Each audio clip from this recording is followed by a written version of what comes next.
राधे राधे।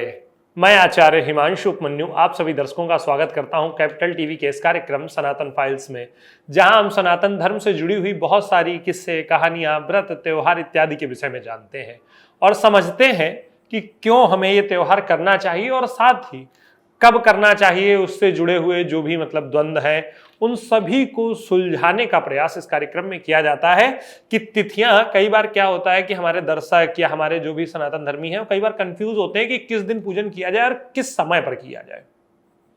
सबसे बड़ी समस्या आजकल जो चल रही है कि त्योहार कभी कभी 2 दिन हो जा रहे हैं और कभी 1 दिन में 2 हो जा रहे हैं, तो लोग जो है तय नहीं कर पा रहे कि कब पूजन करना और कब नहीं करना। आपके उसी द्वंद्व को मिटाने का काम हमारे कार्यक्रम सनातन फाइल्स में किया जाता है, जहां आप जानते हैं कि कैसे, किस दिन और क्यों पूजन करना है। तो आइए आरंभ करते हैं। ये जो मैं आपके साथ आज सनातन फाइल्स से जुड़ी हुई जानकारी शेयर कर रहा हूं, ये नवरात्र से जुड़ी हुई जानकारियां हैं। नवरात्र का व्रत आ रहा है, आप सभी को पूजन करने हैं, घर में घट स्थापन करना है। तो 3 अक्टूबर से नवरात्र का आरंभ हो रहा है। तो घट पहले जान लेते हैं घट स्थापना के मुहूर्त क्या होंगे। घट स्थापना के जो मुहूर्त है वो होंगे 3 तारीख को सुबह प्रातः काल में। जो सबसे पहला मुहूर्त होगा वो 6:02 से 7:31 तक का होगा। दूसरा मुहूर्त होगा मध्याह्न काल में, वो होगा अभिजित मुहूर्त और लाभ की चौघड़िया मिश्रित, जो कि 11:34 से 1:26 तक चलने वाला है। फिर उसके बाद जो अंतिम मुहूर्त होगा वो होगा गोधूल बेला और साथ ही अमृत चौघड़िया। तो गोधूल बेला, अमृत चौघड़िया, वो समय होगा 5:53 से 7:24 तक का। अब जान लेते हैं कि प्रतिपदा तो मैंने आपको बता ही दिया कि 3 तारीख को प्रतिपदा है, उसी दिन घट स्थापन होगा। कुछ लोगों के साथ में समस्या ये होगी कि जब नवरात्र जो है समाप्त हो रहे होंगे तो अष्टमी और नवमी को लेकर इस बार काफी समस्याएं, काफी विवादास्पद जो है आपको सुनने को मिलेगा। कोई किसी दिन बताएगा, कोई किसी दिन बताएगा। तो अष्टमी और नवमी में इस बार नवमी का क्षय हो रहा है, तो अष्टमी और नवमी दोनों का ही व्रत आपको करना होगा 11 अक्टूबर के दिन, दोनों का व्रत। लेकिन जो लोग अष्टमी का रात्रिकालिक पूजन करते हैं, रात्रि में अष्टमी का पूजन करते हैं, वो करेंगे 10 अक्टूबर को। तो आपकी यह समस्या भी सुलझ गई। अब लोगों के लिए आवश्यक हो जाता है कि देवी जी का पूजन करें तो उन्हें क्या चढ़ाएं। तो मैं आज आपको अपनी तरफ से कुछ चढ़ाने के लिए नहीं बताऊंगा। मैं आज आपके साथ उन चीजों के बारे में जो है जानकारी साझा करूंगा जिनको देवीमद् भागवत पुराण में लिखा गया है, स्कंद और श्लोक के साथ। देखिए, देवीमद् भागवत पुराण में जो देवी जी के लिए प्रिय सामग्रियां बताई गई हैं, प्रिय पुष्प बताए गए हैं, वो सामग्रियां हैं चंदन, अगरू, कपूर, मंदार, करंज, अशोक, चंपा, कनेल और मालती और ब्राह्मी और बिल्वपत्र। तृतीय स्कंद में इनका जिक्र है 28वें और 29वें श्लोक में। तो आप जो है ये चीजें उनको चढ़ाएं देवी जी को, जिनसे देवी जी अति प्रसन्न होंगी। फिर उसके बाद में बहुत सारे लोग कंफ्यूज रहते हैं कि फल तो बाजार में बहुत सारे दिख रहे हैं, क्या चढ़ाया जाए। तो वो फल होंगे जो देवीमद् भागवत पुराण के अनुसार चढ़ाने चाहिए। वो है नारियल, बिजौरा नींबू और दाडिम, केला, नारंगी, कटहल, बिल्व फल। ये भी 3रे स्कंद में लिखा हुआ है, 30वें और 31वें श्लोक में। अब कुछ लोग कहेंगे पंडित जी के घर में पैसा नहीं है तो कैसे देवी जी का पूजन किया जाए, तो क्या देवी जी का पूजन न करें? तो देवी जी के पूजन के लिए लिखा हुआ है विभवश्यानुसारेण कर्तव्यम पूजनम किला। सामर्थ्य के अनुसार पूजन करना चाहिए। यह भी 3 स्कंद में लिखा हुआ है 39वें श्लोक में। तो ये तो हो गया पूजन में आप क्या चढ़ा सकते हैं। पूजन विधा मैं पहले वीडियोस में भी आपको समझा चुका हूं, तो मुझे नहीं लगता है कि आप लोगों को पूजन विधा की जानकारी की आवश्यकता होगी।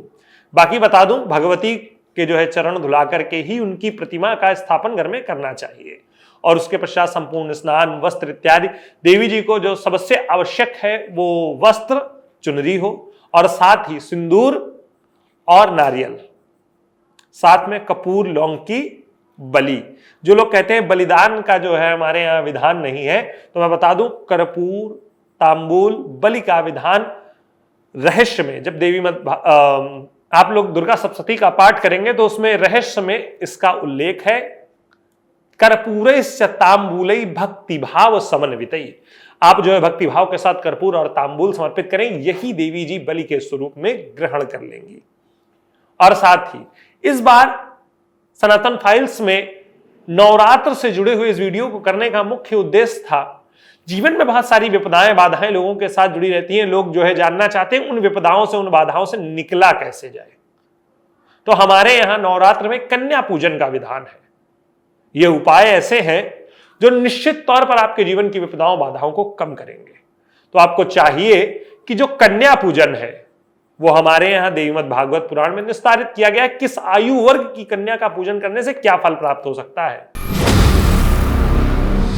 पहले तो मैं आपको बता दूं कि जो लोग अपने जीवन में दुख, दरिद्रता और शत्रुनाश चाहते हैं, धन, आयु और बल में वृद्धि चाहते हैं, उन्हें चाहिए कि 2 वर्ष पूर्ण हो चुकी तीसरे वर्ष में चल रही कन्या का पूजन करें, भोजन कराएं और ये पूजन पूरे 9 दिन करें। ऐसा ना हो कि एक दिन किसी दिन कर दिया, पूरे 9 दिन इनका पूजन करें। और जो लोग अपने जीवन में चाहते हैं, इन्हें कहा क्या जाता है, जो 2 वर्ष पूरी हो जाती है, इन्हें कहा जाता है कुमारी। इन सभी के अलग अलग नाम हैं और 10 वर्ष तक की कन्या, जो 10 से 11 वर्ष तक की कन्याएं हैं, उनके पूजन का विधान है।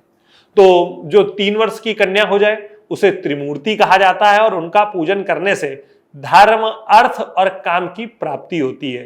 धन, धान्य और पुत्र पौत्र की वृद्धि होती है। संतानें जो है, संतान उत्पत्ति से जुड़ी हुई समस्या है तो इनका पूजन करना चाहिए।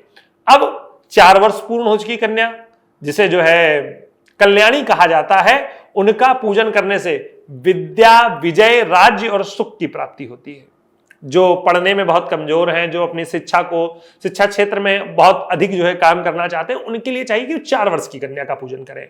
और जो लोग चाहते हैं कि उनके जीवन में जो रोग की स्थिति बनी हुई है, उन्हें चाहिए 5 वर्ष की कन्या जिनका नाम रोहिणी है, उनका पूजन करें। और जिन्हें अपने शत्रुओं पर विजय चाहिए, उन्हें कालिका का पूजन करना चाहिए। वैसे भी भगवती काली ने जो है शत्रुओं का विनाश किया, असुरों का संहार किया, तो कालिका का पूजन करना चाहिए। कालिका किन्हें कहा गया, जिनकी आयु 6 वर्ष पूर्ण हो चुकी हो। और 7 वर्ष की कन्या, जो 7 वर्ष की आयु को पूर्ण कर चुकी हो, उन्हें चंडिका कहा जाता है। उनका पूजन करने से धन, धान्य और ऐश्वर्य की प्राप्ति होती है। जो कन्याएं 8 वर्ष पूरा कर चुकी हों, उन्हें सांभवी कहा जाता है। उनका पूजन करने से दुख का नाश होता है, दरिद्रता का नाश होता है और बड़े जो जीवन के रण होते हैं वहां पर विजय की प्राप्ति होती है। 9 वर्ष जिनकी आयु पूर्ण हो चुकी है, उन कन्या को दुर्गा कहा जाता है। जब आपका शत्रु बहुत बलशाली हो, बहुत शक्तिशाली हो, तो 9 वर्ष की कन्या का पूजन करें। क्रूर शत्रु पर विजय और उग्र कर्म की सिद्धि के लिए, उग्र साधना के लिए और साथ ही परलोक में सुख के लिए दुर्गा का पूजन किया जाता है। और जिनकी 10 वर्ष की आयु पूर्ण हो गई हो, उनको सुभद्रा कहा जाता है। सुभद्रा का पूजन करने से मनोकामना पूर्ण होती है। अब मैं आपसे पहले भी मैं वीडियो में ये बात कह चुका हूं, आज फिर आपसे सनातन फाइल्स में ये बात कह रहा हूं। हमारे यहां सनातन धर्म में कोई भी व्रत, कोई भी त्योहार ऐसा ही नहीं है कि उसे ला करके जो है उस दिन आप पर थोप दिया गया है। उसके पीछे का कोई लॉजिक है, कोई कारण है। जैसा कि आप जानते हैं, दोनों ही नवरात्र उस समय पर आते हैं जब ऋतु परिवर्तन होता है। और इस समय को देवीमद् भागवत पुराण में यम दृष्टा कहा गया है, अर्थात बीमारी, रोग इत्यादि का समय होता है। इसीलिए इस समय नवरात्र में भगवती देवी का पूजन यजन किया जाता है और अपने ऊपर खान पान में नियंत्रण रखा जाता है। ना कि भूखे जो है वो लोग कहते हैं ना कि नहीं पंडित जी सब खा रहे हैं, हमको भूखा रख दिया। पंडित जी को भी खाने के नियंत्रण की व्यवस्था की गई है। ना कि जो है जो आपको मिल जाए आप वो खा लें, जिससे आप अपने स्वास्थ्य के साथ खिलवाड़ कर लें। मैं बार बार कहता हूं, तार्किक तौर पर किसी भी चीज को समझना बहुत आवश्यक है। चाहे वो कोई पूजन हो, चाहे कोई भी व्यवस्था हो, कोई भी त्योहार हो, उसके पीछे का तर्क समझिए, उसके पीछे का कारण समझिए। जैसे कि अभी बीते हुए समय में पितृपक्ष निकला, बहुत सारे लोग तर्क देते हैं कि पितृपक्ष में जो है पंडित जी खिलाया गया, कहीं गाय को, कुत्ता कौवा खिलाया, क्या मतलब है। तो आपके लिए बता दूं, यही वो समय होता है जब गाय, कुत्ता और कौवा, ये तीनों ही जंतु प्रजनन की व्यवस्था में होते हैं। और जब प्रजनन की व्यवस्था में होते हैं तो इन्हें अन्न की आवश्यकता होती है। हमारे संत कितने विद्वान और कितने ज्ञानी थे कि उन्होंने एक ऐसी व्यवस्था ही बना दी कि आप उनके लिए सदैव कुछ ना कुछ करते बने रहे। अपने ऋषियों पर, अपने मनीषियों पर कभी भी संदेह ना करें, क्योंकि निश्चित तौर पर उन्होंने जो व्यवस्था बनाई है वो हो सकता है आपकी समझ में ना आए, लेकिन वो व्यवस्था निश्चित तौर पर तार्किक वैज्ञानिक ही होगी। तो ये था हमारा आज का कार्यक्रम सनातन फाइल्स। कैसा लगा हमें जरूर बताएं। फिर आने वाले व्रत, त्योहार इत्यादि की विषय में जानकारी लेकर आप सभी के सम्मुख उपस्थित रहूंगा। तब तक के लिए राधे राधे।